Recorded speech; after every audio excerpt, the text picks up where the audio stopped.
जिले के सदर थाना इलाके के राजकीय उच्च माध्यमिक विद्यालय आदर्श नगर में 12 फरवरी को कक्षा 6वीं की छात्रा के साथ शिक्षिका द्वारा मारपीट कर बाहर निकाले जाने के बाद बच्ची का सुराग नहीं लगने पर परिजनों के सब्र का बांध टूट गया। सोमवार को सैकड़ों की तादाद में ग्रामीण महिला एवं पुरुषों ने गांधी पार्क में बैठकर आयोजन कर न्याय यात्रा निकाली। पुलिस अधीक्षक ब्रजेश ज्योति उपाध्याय को परिवाद पेश किया है, जिसके माध्यम से शिक्षिका के खिलाफ कानूनी कार्यवाही एवं बच्ची को बरामद करने की मांग की है। एसपी को दिए गए परिवाद में आरोप लगाते हुए ग्रामीणों ने बताया कि 12 फरवरी 2024 को कक्षा 6वीं की छात्रा अपने भाई के साथ राजकीय उच्च माध्यमिक विद्यालय आदर्श नगर में पढ़ने गई थी। क्लास के अंदर अध्यापिका प्रीति परमार द्वारा बच्ची के साथ मारपीट कर बाहर निकाल दिया गया था। बच्ची के साथ कक्षा 8वीं के छात्र उसके बड़े भाई ने भी घर जाने की इच्छा जताई तो अध्यापिका ने उसे रोक दिया था। इसके बाद बच्ची घर नहीं पहुंच सकी। परिजनों ने पुलिस महिला थाने में तत्कालीन समय पर अध्यापिका प्रीति परमार के खिलाफ केस दर्ज कराया था। लगभग 1 महीने का समय गुजर जाने के बाद भी बच्ची का सुराग नहीं लग सका है। परिजनों को अनहोनी की आशंका सता रही है। कुछ दिन पूर्व बच्ची का स्कूली बैग स्कूल के बाहर एक नाले के पास पड़ा हुआ मिला था, जिससे परिजनों में डर देखा जा रहा है। मामले में कानूनी कार्यवाही नहीं होने की वजह से परिजनों में रोष देखा जा रहा है। पीड़ित परिवार पूरे मामले की जांच को भी किसी बड़े अधिकारी से कराने की मांग कर रहे हैं। मामले को लेकर शिक्षिका प्रीति परिवार का कहना है कि लगाए गए आरोप बेबुनियाद है और 12 फरवरी को बच्ची की शिकायत अन्य बच्चों ने की थी, जिसके बाद बच्ची को समझाकर क्लास में भेज दिया था, लेकिन उसके भाई ने उसको डरा धमका दिया था। बच्ची स्कूल से घर चली गई थी और उसके बाद क्या हुआ इसकी जानकारी नहीं है।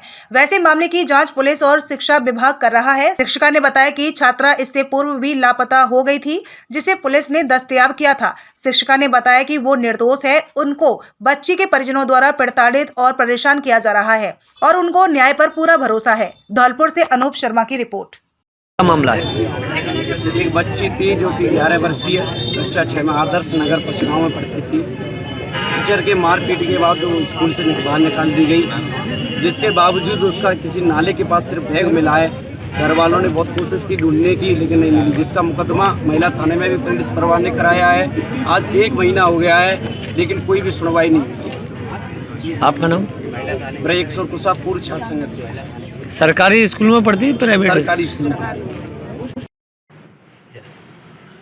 सदर थाना इलाके के रूपसपुर गांव से एक 11-12 साल की बालिका की गुमशुदगी हुई थी, जिसपे महिला थाने में मुकदमा दर्ज किया गया है और इसको लगभग 1 महीना हो गया है। तो आज उसके परिजनों ने और कुछ लोगों ने गांधी पार्क से लेकर के एसपी साहब की कार्यालय तक रैली निकाली थी और उसके बाद वहाँ से वो वापस गांधी पार्क आ गए और जहाँ से वो डिस्पर्स हो गए। इसके आगे कोई कार्रवाई सर हमने आगे हम लोग लगे हुए हैं, इसमें कोशिश कर रहे हैं। यह है कि मेरे खिलाफ जो महिला थाने में मुकदमा दर्ज कराया गया है वो बिल्कुल गलत है। उसमें लगाए गए सभी आरोप बिल्कुल गलत हैं, क्योंकि मैं और दिन की तरह 12 तारीख को भी उस विद्यालय में, अपने जिस विद्यालय में मैं कार्यरत हूँ, वहाँ पढ़ा रही थी और कुछ 11 क्लास के कुछ बच्चे मेरे पास शिकायत लेके आए थे, जिसकी शिकायत एवज मैंने उस छात्रा को बुलाकर उसकी गलती के प्रति समझाया, क्योंकि उसमें वह पूरी तरह गलती में थी, और उसके भाई को बुलाकर भी उसको समझाया गया था और फिर उसको उसकी क्लास में भेज दिया। उसके बाद वह बच्ची अपनी कक्षा में बैठ गई थी, लेकिन उसके भाई ने उसको धमकाया कि मैं तुझे पिता से, मतलब पापा से पिटवाऊंगा, जिसके डर के कारण बच्ची बैग लेकर विद्यालय से निकल गई।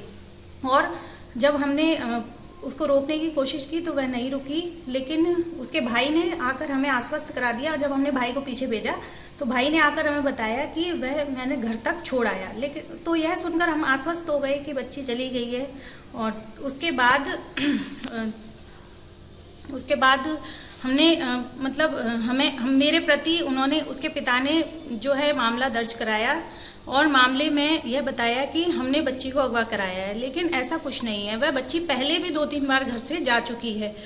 तो इस चीज़ की सैपू थाना में पूरी बात रिकॉर्ड है कि वहाँ से बच्ची को दिया गया था पिता को, और